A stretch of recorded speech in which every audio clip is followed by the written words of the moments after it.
আসসালামু স্যার আমরা আলাইকুম। কি যে ক্লাস টাইমের মধ্যে যদি ইলেকট্রিসিটি চলে যায় এরপরে কি স্যার প্রেজেন্টটা পাবো ওই দিনে? হ্যাঁ হ্যাঁ, তুমি এখানে ঢুকলেই তোমার প্রেজেন্ট এখানে রেকর্ডেড হয়ে যাবে। জি স্যার। তুমি এই সফটওয়্যারে ঢুকলেই আমার এখানে রেকর্ডেড হয়ে যাবে তোমার attendance. G sir. Okay, fine. So welcome everybody to the second class of fundamentals of finance. The course code already you know, PIN 321. So yesterday we took the first class and already we discussed about the definition and concept of finance. And today we'll continue further. So can you remember how can we define finance? গত ক্লাসে তো আমরা একটাই পড়েছিলাম definition, কেউ বলতে পারবে? Sir কিভাবে পাবো স্যার? না, টাকা কিভাবে পাবো, কিভাবে খরচ করবো, এরকম কিছু স্যার বলছেন। কিছুটা এরকম তো। স্যার ভালো ম্যানেজমেন্টের ব্যাপারটা ভালো স্যার। মতো বলতে হবে তো, বাংলায় বললে হবে না, বাংলায় বললে চলবে না। You need to define and define a formal language বলতে হবে। that means the art and science of managing money. Finance deal with money and art and science of managing money. কিভাবে আমরা মানি ম্যানেজ করব তার আর্ট অ্যান্ড সায়েন্সই হলো finance. অন্য কথায় আমরা বলছিলাম it is the process of raising fund, utilization of fund and manage day-to-day activities of the business firm or how to run the business. So that is the finance. এই প্রসেসের মধ্যে অনেকগুলি বিষয় আছে। তাহলে ফাংশন অফ ফাইন্যান্স ডেফিনেশনের মধ্যেই আছে, যেটি আমরা এখন ডিটেলসে দেখব। তাহলে কি বলবো আমরা এবারে? ফাংশন অফ ফাইন্যান্স দেখো এবার।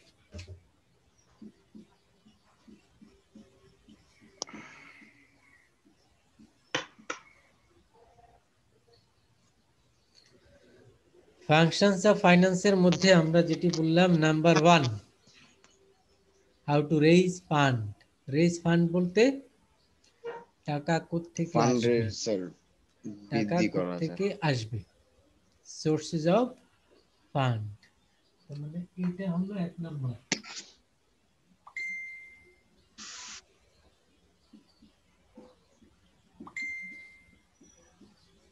ফান্ড রেজিং, ফান্ড রেজ করলাম, এরপরে কি করব? ফান্ড ইউটিলাইজেশন, ইউটিলাইজেশন বা ইনভেস্টমেন্ট।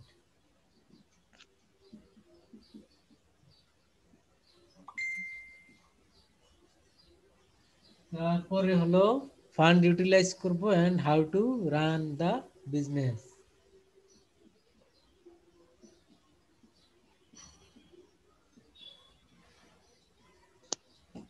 এই যে তিনটি বিষয়, এর প্রসেসটাই হলো ফাইন্যান্স। আমরা বলেছি এই তিনটি কাজ, এর প্রসেসই হলো ফাইন্যান্স। তার মানে আমরা বলতে পারি finance is the process of raising fund, utilization of fund and how to run the business smoothly, that is called finance.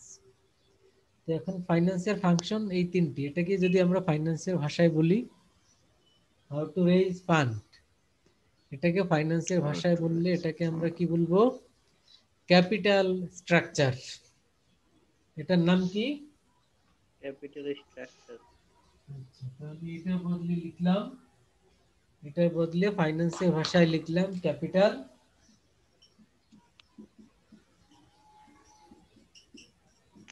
Structure. এটা হলো 1 number function. Secondly utilization of fund, utilization বলতে ইনভেস্টমেন্ট। এটাকে ফাইন্যান্সের ভাষায় কি বলে? Capital budgeting.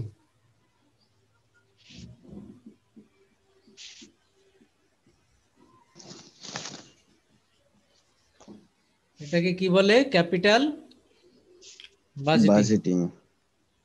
আর how to run the business, এটাকে ফাইন্যান্সের ভাষায় বলে working capital. Working capital, capital structure, তারপর স্যার ইনভেস্টমেন্ট, তারপর ওয়ার্কিং ক্যাপিটাল। তাহলে ফাইন্যান্সের ফাংশন মূলত তিনটি। মানে ফাইন্যান্স কি কি করে? এক হলো capital structure, 2 capital budgeting, capital investment 3 sir working capital. Investment বললেন স্যার ক্যাপিটাল বাজেটিং, দেন ওয়ার্কিং আচ্ছা। ক্যাপিটাল। সবগুলির সাথে ক্যাপিটাল আছে, মনে রাখবে, সবগুলির সাথে ক্যাপিটাল শব্দটা আছে। Number 1 capital structure, number 2 capital budgeting, number 3 working capital. সবগুলির সাথে ক্যাপিটাল আছে না? মনে জি স্যার থাকবে তো? মনে থাকবে না? জি স্যার চেষ্টা করব। বলো 3টা ফাংশন কি কি? Sir capital structure, capital budgeting আর হচ্ছে ক্যাপিটাল ওয়ার্কিং ক্যাপিটাল। ক্যাপিটাল। আচ্ছা, এখন এই 3টি তো আমরা জানলাম, এটা মনে রাখতে হবে। এটাকে ডিটেইলসে দেখি যে এগুলির মানেটা কি, এখানে ফাংশনগুলি কি কি করা হয়। তো নাম্বার 1 নামই বলে দিচ্ছে capital structure, that means what will be the capital structure আর sources of capital of the firm. স্ট্রাকচারটা কেমন? স্ট্রাকচার বলতে আমরা কি বুঝি? এর ফরমেশন। তার মানে একটি ফার্মের ক্যাপিটালের মধ্যে কি কি সোর্স রয়েছে, what are the different sources of fund. Business করবে, টাকা কোত্থেকে আসবে, সোর্স কি কি। সো তুমি ধরে নাও যে তুমি বিজনেস স্টার্ট করেছো, তুমি ফ্রেন্ড থেকে কিছু লোন নিয়েছো, নিজের কিছু ছিল, ব্যাংক থেকে কিছু নিয়েছো, তাহলে এই যে 2টা 3টা সোর্স পেয়ে গেলাম, এই সবগুলি মিলেই হলো capital structure. You got the point? The capital structure indicate the combination of different sources of fund. It may be either short term or long term, combination of both. কোন কোন সোর্স থেকে আমরা ফান্ড রেইজ করব? ওকে, বুঝছো?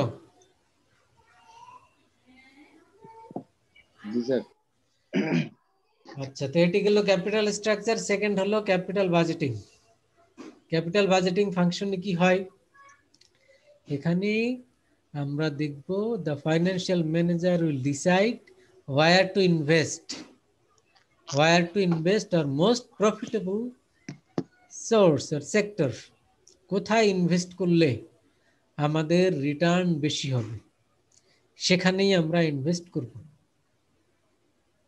তার মানে capital budgeting is the process of long term investment of the business firm. Long term investment process. এটা কিসের process? Long term investment process of the business farm. Long টার্মে আমরা কোথায় ইনভেস্ট করব? লং টার্ম বলতে মোর দ্যান 1 ইয়ার, 1 বছরের বেশি সময় আমরা কোথায় ইনভেস্ট করলে রিটার্ন বেশি হবে, রিস্ক কম হবে, এই চিন্তা ভাবনা করে ইনভেস্টমেন্ট করা, ডিসিশন নেয়া, that is the capital budgeting. Capital budgeting. And last on is the working capital. Working capital ki? It is the management of current assets and current liabilities. তার মানে শর্ট টার্মের সম্পদ আর সদ্য দায়, শর্ট টার্মের assets, short term liabilities, এগুলিকে manage করাই হলো ওয়ার্কিং ক্যাপিটালের কাজ। তার মানে how you can manage the day to day activities of the business firm or the current assets and current liabilities of the business firm. How you will manage your current assets? How you will pay the liabilities, current liabilities? You got the point? G sir. এখন বলো বুঝো নাই কি 3টা function?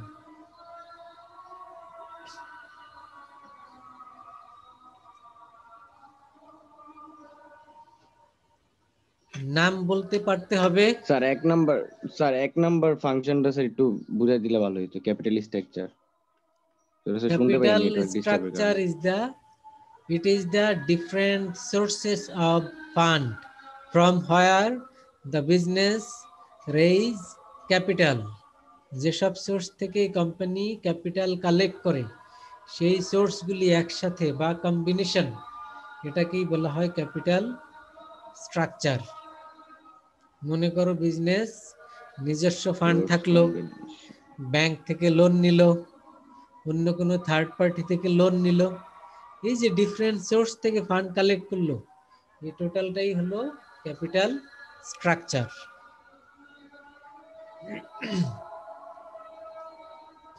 বুঝছো কি? জি sir, বুঝতে পারছি। ডিফারেন্ট সোর্স কম্বিনেশন এর মধ্যে থেকে স্যার যেটা থেকে স্যার করে, কালেক্ট করে। তাহলে তোমাদের তিনটা ফাংশনের নাম জানতে হবে প্রথমত, সেকেন্ডলি কোনটা কি শর্টলি ডিসক্রাইব করতে পারতে হবে।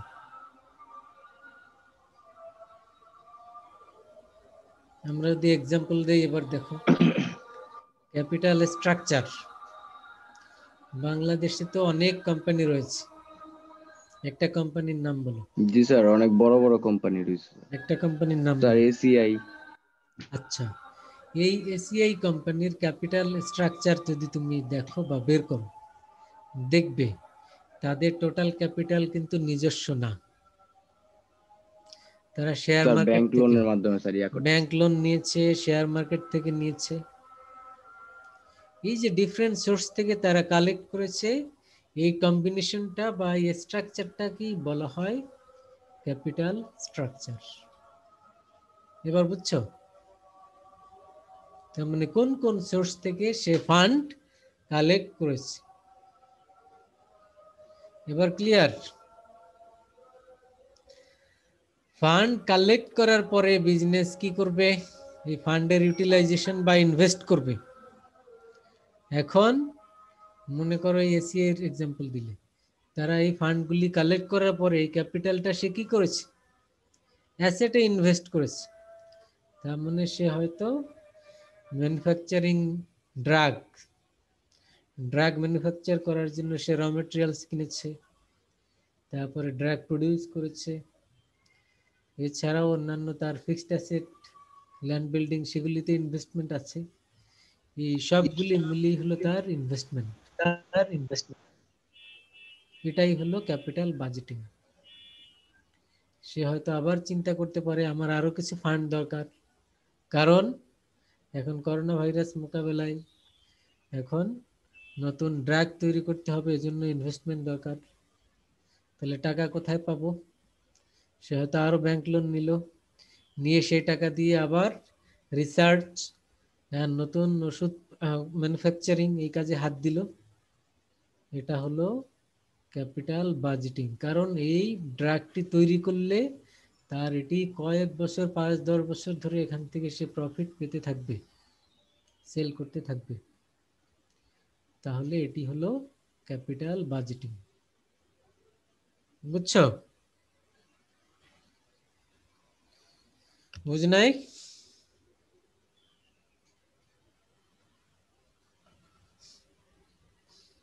আবিদ, সিয়াম, বুঝছো?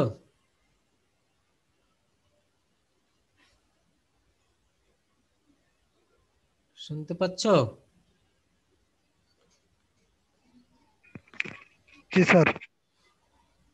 ওকে, তো আমরা এবারে থার্ড পয়েন্ট, সেটি হলো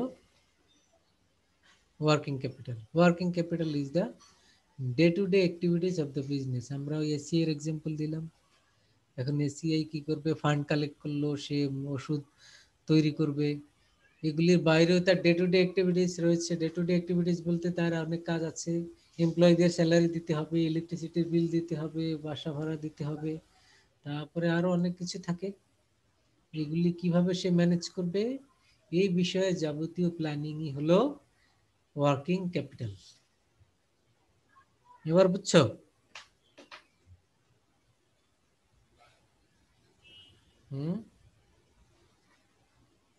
রানী, জি স্যার। ওয়ার্কিং ক্যাপিটালটা স্যার কোন খাতে কতটুকু ব্যয় করবে এরকম কিছু? কোন খাতে না, শুধু শর্ট টার্মে। শুধু শর্ট টার্মে যে শুধু এটুকু শর্ট হবে? টার্ম বলতে স্যার, শুধু শর্ট টার্ম বলতে সেটা কি? শর্ট টার্ম বলতে short term asset, short term liabilities. 1 বছর 1 বছর এরকম। ম্যাক্সিমাম 1 ইয়ার।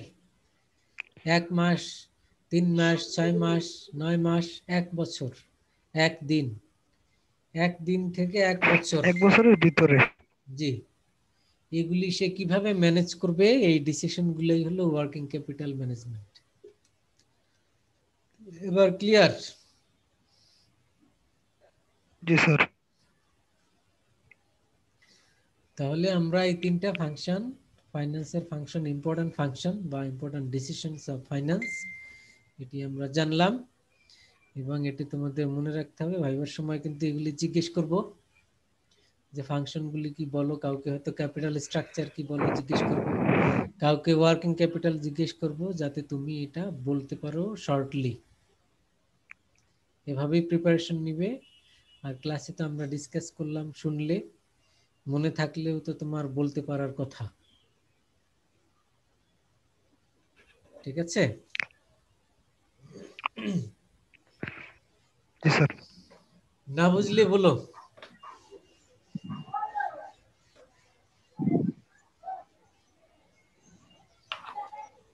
এখন আমরা আলাপ করব প্রিন্সিপালস।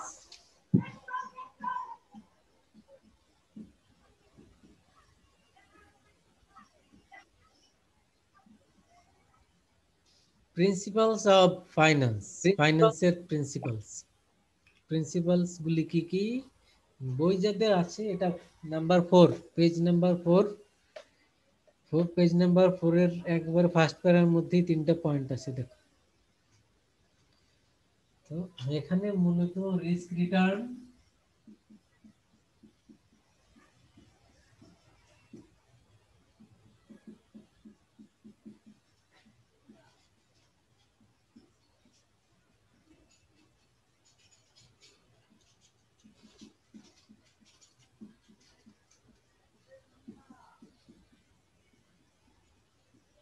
এই 3টা ইম্পর্টেন্ট। অনেকগুলি প্রিন্সিপাল রয়েছে, তার মধ্যে মেজর বা মেইন 3টে পয়েন্ট। কি কি বললাম আমরা? Risk return. ফাইন্যান্সের প্রিন্সিপালগুলির মধ্যে 3টা প্রিন্সিপালই হলো মুখ্য, মেইন। এর মধ্যে আমরা কি কি বললাম? 1 নাম্বার হলো রিস্ক রিটার্ন। তার মানে ফাইন্যান্সের যাবতীয় decision will be based on what is the risk and what is the return. আমাদের চিন্তা করতে হবে এখানে ইনভেস্ট করলে আমাদের রিটার্ন কত, রিস্ক কত, and how to minimize the risk and how to maximize the return. আমরা ওখানেই ইনভেস্ট করব যেখান থেকে রিটার্ন ম্যাক্সিমাইজ করা যায় এবং রিস্ককে মিনিমাইজ করা যায়। এটি হলো বড় বা main principle. Secondly, time value of মানির কথা আমরা বললাম যে money has time value. What does it mean? The money is losing its purchasing power day by day. The value of 1 taka today will not be same the value in future. আজকের 100 টাকা আগামীকালের 100 টাকার সমান হবে না। কারণ কি? আজকে 100 টাকায় তুমি যে পরিমাণ প্রোডাক্ট কিনতে পারো, যে পরিমাণ গুডস কিনতে পারো, 6 মাস পরে এই 100 টাকা দিয়ে সেই পরিমাণ গুডস কিনতে পারবে না। পারবে কি? 1 মাস আগে তুমি 100 টাকা দিয়ে যতটুকু পেঁয়াজ কিনতে পেরেছো, এখন কি ততটুকু পেঁয়াজ কিনতে পারবে?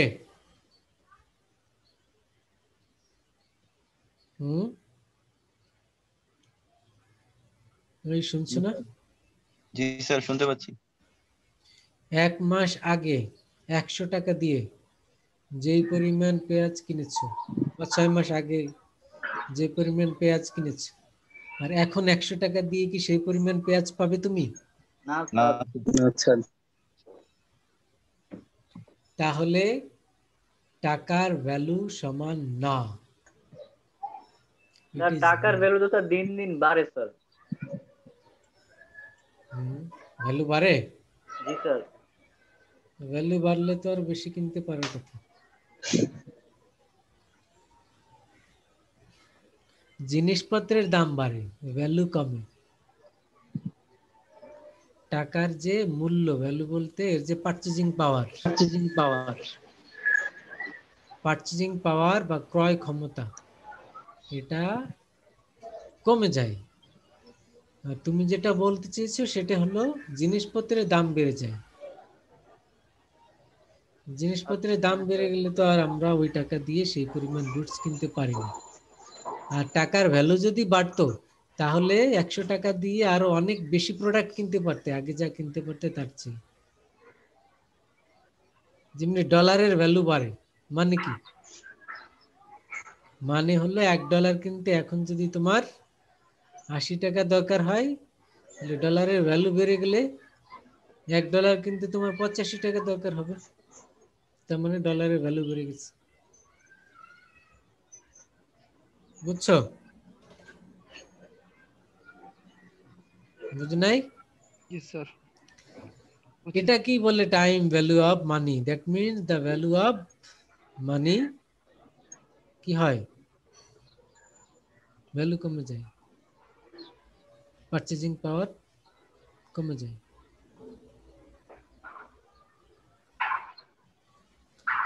তারপরে হলো ডাইভার্সিফিকেশন।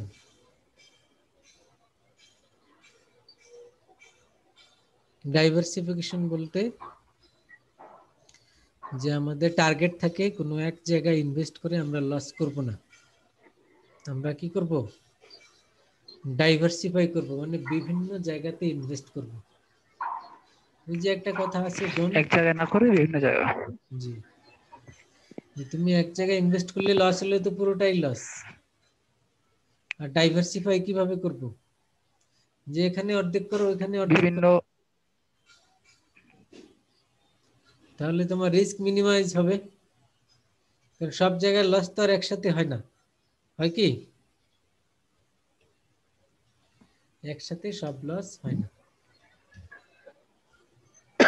এ কারণে আমরা বিজনেসের ক্ষেত্রে, ডিসিশন নেওয়ার ক্ষেত্রে আমরা মাথায় রাখবো যে আমরা এখানে কিছু ইনভেস্ট করলাম, অন্য জায়গাতে কিছু ইনভেস্ট করলাম, এর মাধ্যমে রিস্ক ডাইভার্সিফাই হবে।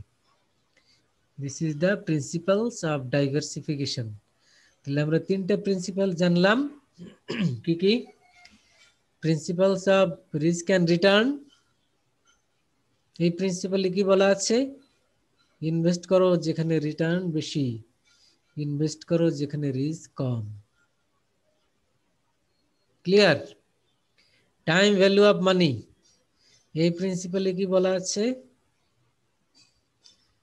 The purchasing power of money decreasing.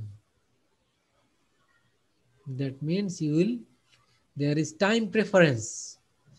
আজকের মূল্য, আজকের যে ভ্যালু, এটা আগামীকালের ভ্যালু সমান না। আগামীকাল জিনিসপত্রের দাম বেড়ে যাবে, তাহলে তোমার আজকে যা কিনতে পারবে আগামীকাল তো তুমি কিনতে পারবে না। এই কারণেই আমরা প্রেজেন্ট টাইমকে বেশি প্রেফার করি রাদার দেন ফিউচার। আজকের 100 টাকা আগামীকালের কত টাকা হয়ে যাবে? 110 টাকা। 110। তার মানে ভ্যালু কমে গেছে। ভ্যালু বাড়লে তো হয়ে যেত 90, 110 হয়ে গেছে, তাহলে কি ভ্যালু কমে গেছে, ওহো, ঠিক আছে। তাই না? জি বুঝছো কি? স্যার।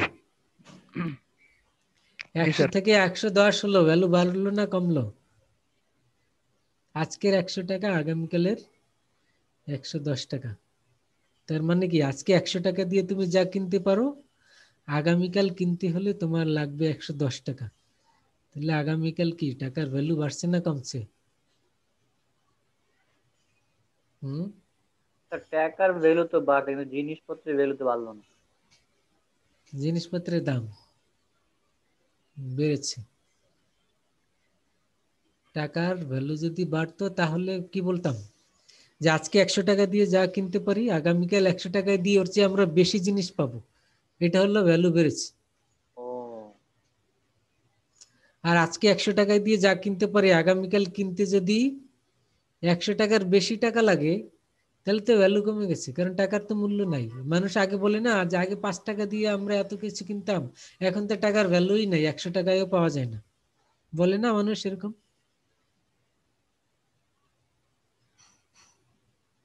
আগে 5 পয়সা দিয়েই তো অনেক কিছু কিনতো, আগে 5 পয়সা দিয়ে কত কিছু কিনতো, 5 পয়সা 10 পয়সা এগুলি ছিল, 25 পয়সা এগুলির ব্যবহার ছিল। তোমরা তো এগুলি দেখো নাই। স্যার আমি দেখছি স্যার। দেখেছো 25 পয়সা 50 পয়সা? জি স্যার, বাসায় স্যার ওই যে কালেক্ট করে রাখছিলাম স্যার, সব হারাই গেছে, ফালাই দিছে। কালেক্ট করছে কিন্তু ব্যবহার তো করনি। না স্যার, অনেকগুলা ছিল স্যার, 4 আনা 8 আনা কত আর কিছু 50 আছে স্যার, পয়সা সব দেখছি স্যার আমরা স্যার। হুম, কিন্তু এটা আগে ছিল। ইভেন আমরা ছোট ছিলাম তখন, পয়সাও তো ছিল তখন। আমরা আমরা যখন স্কুলে পড়তাম সেই 90-এর দশকে, তখনও 10 পয়সার ব্যবহার ছিল। 10 পয়সা 5 পয়সা, দুইটা 10 পয়সা আর একটা 5 পয়সা, তিনটা মিলে 25 পয়সা দিয়ে কিছু কেনা যেত, বা শুধু 10 পয়সা দিয়েও কিছু কেনা যেত। তো এখন, তখন তোমার 10 পয়সার চকলেট ছিল আর 5 পয়সারও চকলেট ছিল। আর এখন একটা ক্যান্ডি কিনতে কত টাকা লাগবে? 2 টাকা 5 টাকার নিচে আছে? তাহলে টাকার ভ্যালু বাড়লো না কমলো? স্যার টাকার ভ্যালু স্যার কমছে স্যার। ভ্যালু কমছে। সেটাই, তো আমরা সেটাই বললাম, because of time value of money, the purchasing power of money decreasing over time. So আমাদের চিন্তা করতে হবে যে প্রেজেন্ট টাইমকে প্রেফারেন্স দেয়া, কারণ 10 বছর আগে ওই সময় ওই টাইমটা ছিল প্রেজেন্ট টাইম, আর এখন হয়ে গেছে ফিউচার। আজকে যেটা প্রেজেন্ট কালকে সেটা হয়ে যাবে ফিউচার। এই কারণে সবই ফিউচার, সবই ফিউচার, প্রেজেন্ট বলতে কিছু নাই। কারণ কি? কারণ প্রতিটি মুহূর্তেই তো টাইমটা 1 সেকেন্ড করে আগাচ্ছে, তাহলে প্রেজেন্ট কোনো কিছু থাকে? না স্যার। এই জন্য প্রেজেন্ট বলতে কিছু নাই, সবই ফিউচার। স্যার প্রেজেন্ট বলতে আছে স্যার, এই যে প্রেজেন্ট কন্টিনিউয়াস টেন্স, এটাই প্রেজেন্ট। সেটা তো আমরা টেন্সে পড়ি, কিন্তু প্র্যাকটিক্যাল তুমি চিন্তা করো না। এই যে আমি কথা বলতে বলতে কয় সেকেন্ড হয়ে গেল?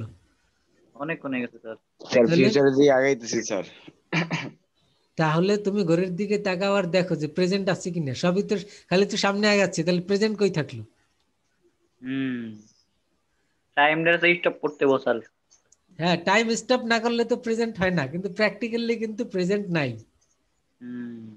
যদিও যদিও আমরা দিন হিসাবে 24 ঘন্টাকে ধরে তখন বলি, 24 ঘন্টা ধরলে তখন বলি এটা প্রেজেন্ট, কিন্তু মুহূর্ত ধরলে কিন্তু দেয়ার ইজ নো প্রেজেন্ট। এই জন্য বললে না যে এই যে আমরা তো প্রেজেন্ট টেন্স পাস্ট টেন্স করি। টেন্স কয়টা? 3টা স্যার। 3টা, কিন্তু আরবিতে কিন্তু 3টা না, 2টা, জানো তো? কোন আরবিতে? হ্যাঁ, 2টা টেন্স। আরবিতে আবার 2টা কেমনে হলো বুঝলাম না। 2টা কারণ হলো একটা প্রেজেন্ট আর ফিউচার এক, এই 2টা মিলে একটা, আর একটা হলো পাস্ট। একটা হলো পাস্ট আর একটা হলো প্রেজেন্ট এন্ড ফিউচার। ও আচ্ছা। আমরা ইংলিশে স্যার এটা যেমনি, কি স্যার এই আরবিতে স্যার এরকম সিস্টেম? হ্যাঁ আরবি গ্রামারে ওরকম। আমরা যেমনি ইংলিশে 3টা শিখি, বাংলায় 3টা শিখি, আর আরবি গ্রামারে প্রেজেন্ট এন্ড ফিউচার এগুলির স্ট্রাকচার মানে বাক্য গঠন একই রকম। স্যার যথেষ্ট আপডেট স্যার।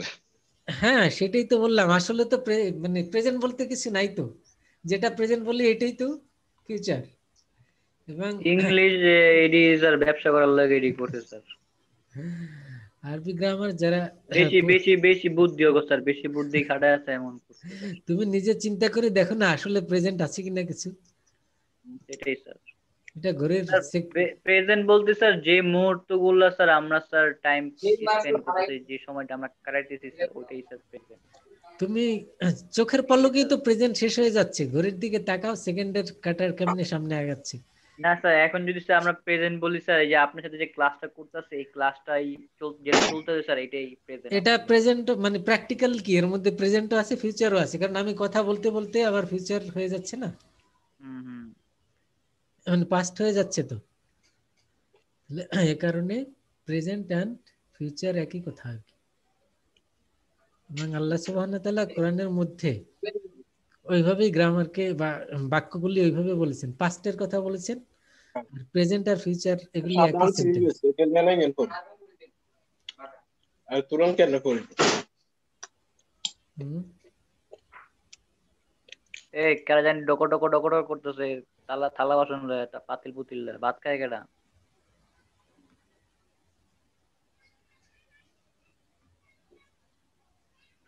সবাই শুনতে পাচ্ছ? জি স্যার। স্যার স্যার ওই যে স্যার এই যে এখন যে স্যার পিছনে বোর্ডে যে লিখলেন প্রিন্স, বলো। স্যার আগে যে এখন স্যার পিছনে স্যার বোর্ডে যে লিখলেন না স্যার প্রিন্সিপালস, এর আগে যে তিনটা লিখছিলেন ওইটার উপরে ওটা কি লিখছিলেন স্যার? ওইটা ফাংশন। ও আচ্ছা, হ্যাঁ ফাংশন।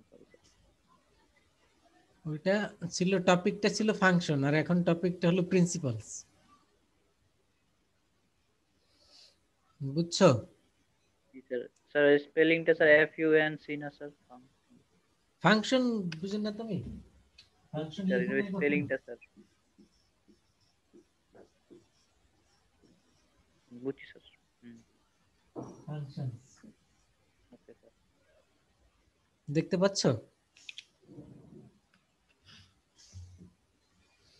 দেখতে পাচ্ছ না? জি স্যার। স্যার আপনার এই যে এই ক্লাসে স্যার এই কোর্সে স্যার ওই যে প্রেজেন্ট ভ্যালু ফিউচার ভ্যালু কেমনে বাইর করে ওইগুলো করাবেন না স্যার? ওগুলি আছে তো, একটা চ্যাপ্টার আছে ও সামনে আছে, টাইম ভ্যালু অফ মানি, সেখানে দেখবো। সেই ম্যাথ আছে, আমরা করবো সেগুলো। তাহলে আমরা এই যে টাইম ভ্যালু অফ মানি বললাম, এটা বুঝছো সবাই যে ভ্যালু কিভাবে কমে? জি স্যার।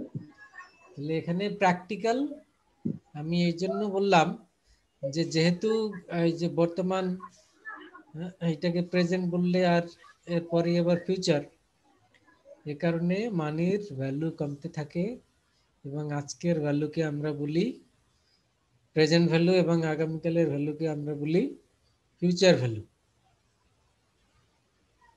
কথা বুঝছো? আর আমরা আরবিতে কি বললাম? প্রেজেন্ট ভ্যালু ফিউচার ভ্যালু কি, মানে প্রেজেন্ট আর ফিউচার একই টেন্স বললাম না? জি স্যার। এ কারণে টাকার ভ্যালু সেখানে কমে না, টাকার ভ্যালু সেখানে কমে না। কমে না। আজকের 1 টাকায় যা পাওয়া যায় আগামীকালও তাই পাওয়া যায়, 1 বছর পরেও তাই পাওয়া যায়, 20 বছর পরেও তাই পাওয়া যায়। There is no inflation.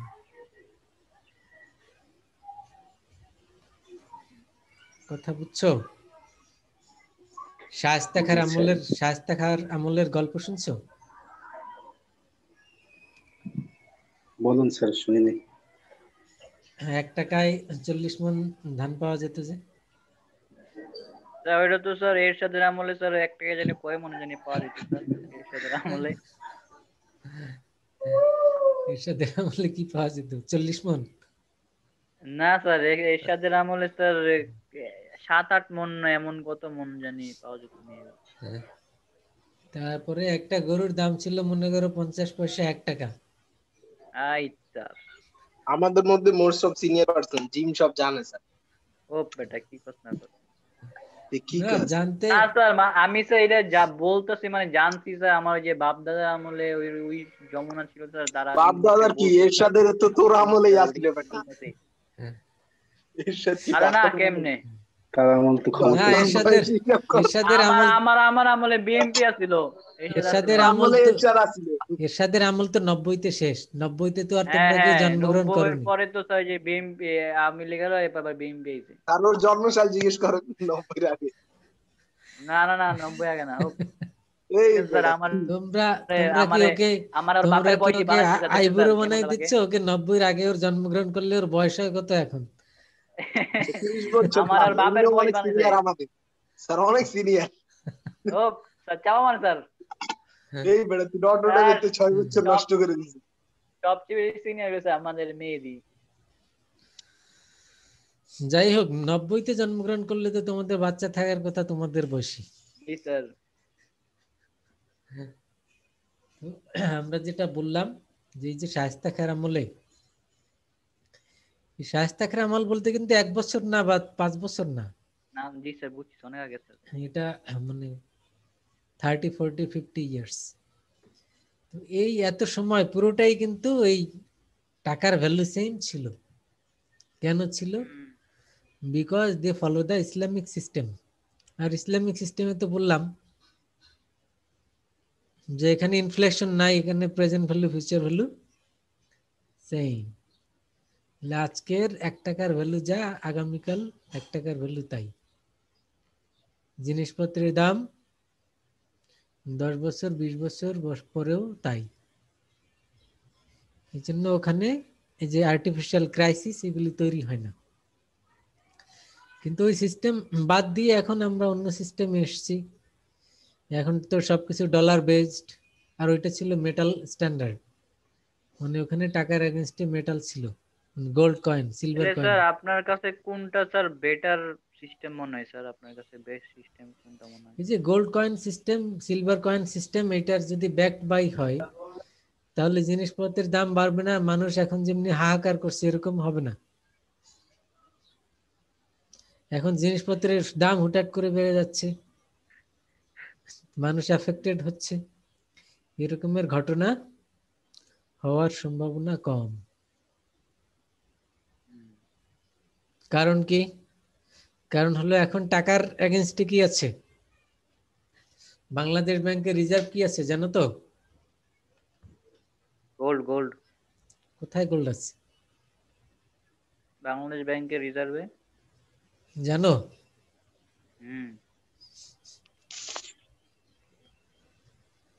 Sir gold এখন তো স্যার গোল্ড তো স্যার প্রায় হারাই যাচ্ছে স্যার, কারণ স্যার অনেকে স্যার বেশিরভাগই যারা আছে স্যার গোল্ড স্যার মানে কালেক্ট কইরা রেখে দিতেছে, একদম লাইক গুদামজাতকরণ মজুত করে রাখতেছে ওয়ার্ল্ডে গোল্ড স্যার, এরকম গোল্ডের নিউজ কথা জানতে তুমি বলেছো কারণ এটা এককালে ছিল, এটা কোনো এককালে ছিল, এখন গোল্ড না, এখন হলো ডলার। শুনো না, ডলার জানি স্যার। রিজার্ভ। আমি স্যার ওই মুদ্রা হিসেবে বলতেছি না স্যার, আমি এমনি গোল্ড হিসেবে বলতেছি। আগে আমি জানি স্যার, আগে স্যার গোল্ড মুদ্রা হিসেবে ইউজ করা হতো, এমন হয় না। কিন্তু টাকা তো পেপার কারেন্সি, কিন্তু এই পেপার কারেন্সির এগেনস্টে রিজার্ভ হিসেবে গোল্ড আর সিলভার থাকার কথা ছিল, এটা এক সময় ছিল অনেক আগে। কিন্তু এখন ডলার রিজার্ভ, তোমরা পেপারে দেখো না, বিভিন্ন সময় সরকার বলে যে রিজার্ভ বেড়েছে, ডলার রিজার্ভ বেড়েছে। এখন হলো টাকার এগেনস্টে ডলার আছে। টাকার উপরে কি লেখা থাকে? চাহিবে মাত্র ইহার বাহককে দিতে বাধ্য থাকিবে, লেখা আছে, দেখেছো? জি স্যার, এটা লেখা থাকে স্যার। এটা মানে কি?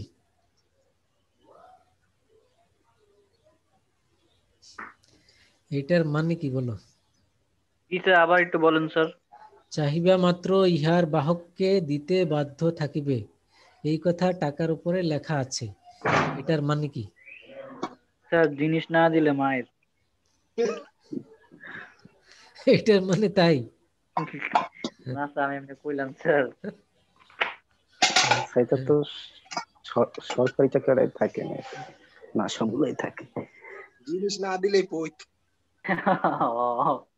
চাহিবা মাত্র ইহার বাহককে দিতে বাধ্য থাকিবে, এই কথার মানে, এটার লেখাটা দেখো নাই তোমরা কখনো? না স্যার জি এটা স্যার, আর এটা খেয়াল দেখছি করিনি স্যার, স্যার। এটা অনেকবার আমাদের পড়ছি তো স্যার। দেখেছি স্যার, 2 এমন থেকে মনে নাই স্যার, এমন নাই। কে বলছে? টাকার উপরে এটা তো লেখা থাকে। একটা ব্যাংক নোট বের করে দেখো কি লেখা আছে। ওর কাছে কি টাকা আছে স্যার? টাকা থাকলে তো কেন ওর কাছে টাকা নাই? কি আছে? আমি ডলার? স্যার গরিব মানুষ স্যার, গরিব মানুষ। ও কি ওর কাছে ডলার? আমি নাম ডলার আছে ওর কাছে, টাকা নাই? না স্যার আমি গরিব মানুষ স্যার, আমার কাছে টাকা নেই স্যার। টাকা রাখে না নরমালি স্যার। আচ্ছা, ও স্যার, টাকা হয়তো এটা হাতে এটা রাখে স্যার না। কেন লেখা থাকে স্যার, একটু যদি বলতেন। যাদের ব্যাংকে যারা টাকা রাখে ওরা হয়তো হাতে রাখে না, তো আমরা সেটাও মনে করতে পারি। এটা লেখা থাকে এই জন্য যে এটা তো একটা কাগজ, এর কোনো ভ্যালু নাই। এটা কাগজ তুমি ছিঁড়ে ফেলো, তোর কোনো ভ্যালু আছে? না স্যার। তাহলে ভ্যালু আছে কেন? আছে ওই যে হলো, ওই যে স্যার এটার বিনিময়ে স্যার আমার জিনিসপত্র পাইতেছি স্যার এর লেগে স্যার। হ্যাঁ বিনিময়ে পাচ্ছ, সেটা তো গভর্নমেন্ট ইস্যু করেছে এই কারণে পাচ্ছ, কিন্তু এর যে মূল ভ্যালুটা, সেই ভ্যালুটা হলো এর রিজার্ভ, যেটি বাংলাদেশ ব্যাংকে আছে। এখন সেটি একসময় ছিল গোল্ড, আর এখন আছে কি, কি আছে, ডলার। বুঝছো? তো এখন তুমি বলতে পারো আমি এই কাগজ নিব না, আমার ভ্যালু দাও। কার কাছে বলবে? সরকারের কাছে বলবে, বা বাংলাদেশ ব্যাংক যেহেতু নোট ইস্যু করেছে তার কাছে বলবে। বাংলাদেশ ব্যাংকে গিয়ে বলবে এই আমার 1000 টাকা, এই কাগজ আমি নিব না, আমার ভ্যালু দাও। তখন সে তোমাকে, তুমি তো বাহক, তোমাকে এর ভ্যালু দিতে বাধ্য থাকিবে। তাহলে কি দিবে স্যার তারা তোমাকে? কি দিবে স্যার? এটাই তো স্যার, ভ্যালু দিলে স্যার আর ডলার কেমনে দিবে ভ্যালু দিব স্যার। স্যার? ডলার দিবে, আর আগে কি দিত? আরে গোল্ড। গোল্ড দিত। আগে কি স্যার গোল্ড, স্বর্ণ দিত? স্বর্ণ দিত, যখন রিজার্ভ, গোল্ড রিজার্ভ ছিল তখন। তার মানে 1000 টাকার তো বেসিক্যালি কোনো ভ্যালু নাই, এটা তো একটা কাগজ। এই কাগজের ভ্যালু নাই, কিন্তু ভ্যালুটা আছে because it is backed by reserve. রিজার্ভে কিছু আছে, এই জন্য এর ভ্যালু আছে।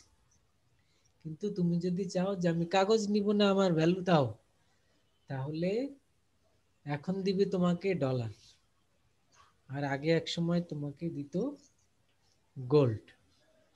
এই জন্যই এই কথা লেখা আছে যে কেউ যদি কাগজি মুদ্রা নিতে না চায়, সে যদি অথরিটির কাছে মানে বাংলাদেশ ব্যাংকে গিয়ে দাবি করে, স্যার তাহলে এটা তো স্যার বাংলাদেশ ব্যাংক, ওইরকম দাবি না করে স্যার, সাপোজ স্যার কোনো ফরেনার আইলো স্যার,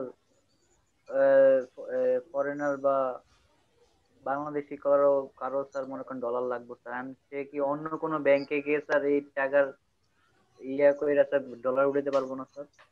সেটা তো ডলার কিনলা তুমি, সেটা তো ডলার কিনা বেচা। আর এটা হলো যে আমি কাগজ রাখবো না, হুম। আমার ভ্যালু দাও। যে কাগজের তো ভ্যালু নাই, তুমি নিজে বুঝো না এই কাগজের কোনো ভ্যালু আছে? আর তোমার কাছে যদি একটা গোল্ড কয়েন থাকে, হুম। এই গোল্ড কয়েন তো তুমি ভেঙে টুকরে টুকরে করে ফেলো, তারপরে তোর ভ্যালু আছে। জি স্যার। তুমি গোল্ড কয়েনটা পুরাই ফেলো, তারপরে ওর ভ্যালু আছে,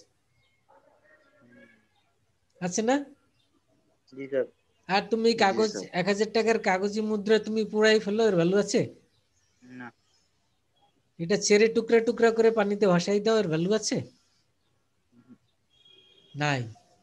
কিন্তু একটা গোল্ড কয়েন যদি তোমার থাকে 1000 টাকার সমান, মানে ওই ভ্যালুর সমান, তাহলে সেটা যদি তুমি এবারে হাতুড়ি দিয়ে টুকরা টুকরা করে ফেলো, তাহলে ভ্যালু কি থাকবে?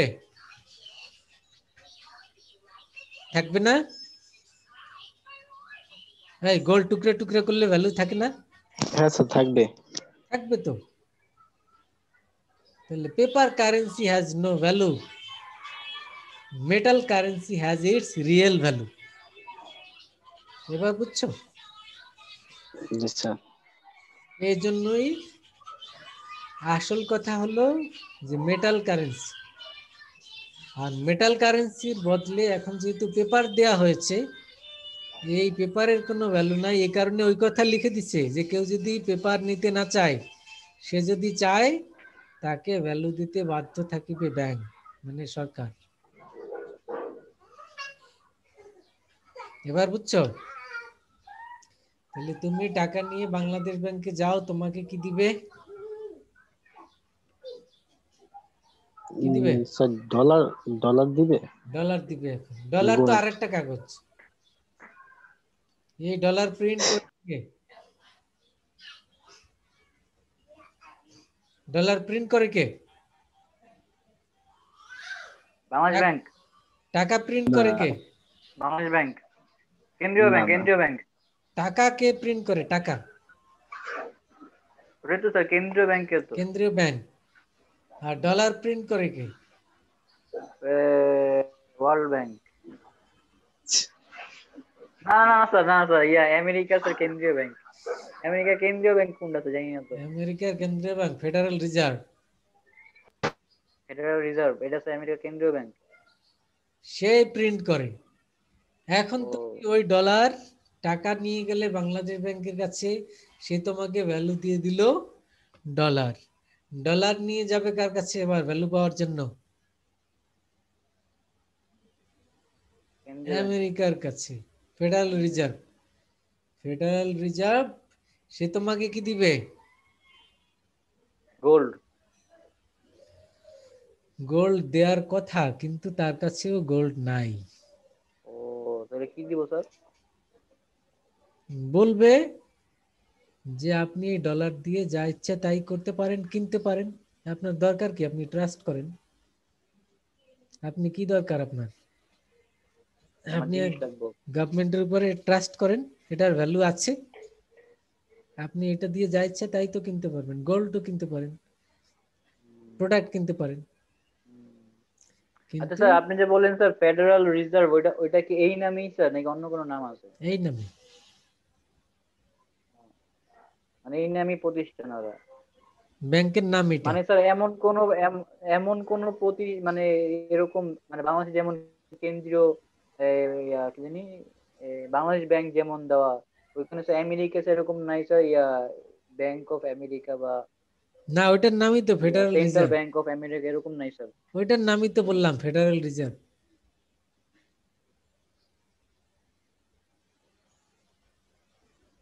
তুমি গুগলে সার্চ করে দেখো ফেডারেল রিজার্ভ, তাহলে বুঝবা। অথবা central bank of USA search দাও, তাহলেই বুঝবা কি।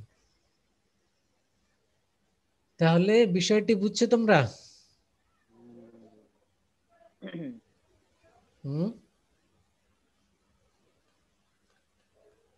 তাহলে আজকে আমরা ডেফিনেশন শিখলাম, ফাংশন শিখলাম, প্রিন্সিপাল শিখলাম।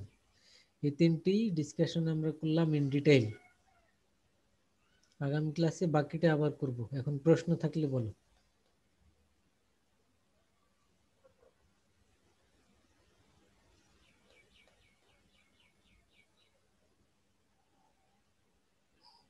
কোনো প্রশ্ন থাকলে বলো, না বুঝলে বলো।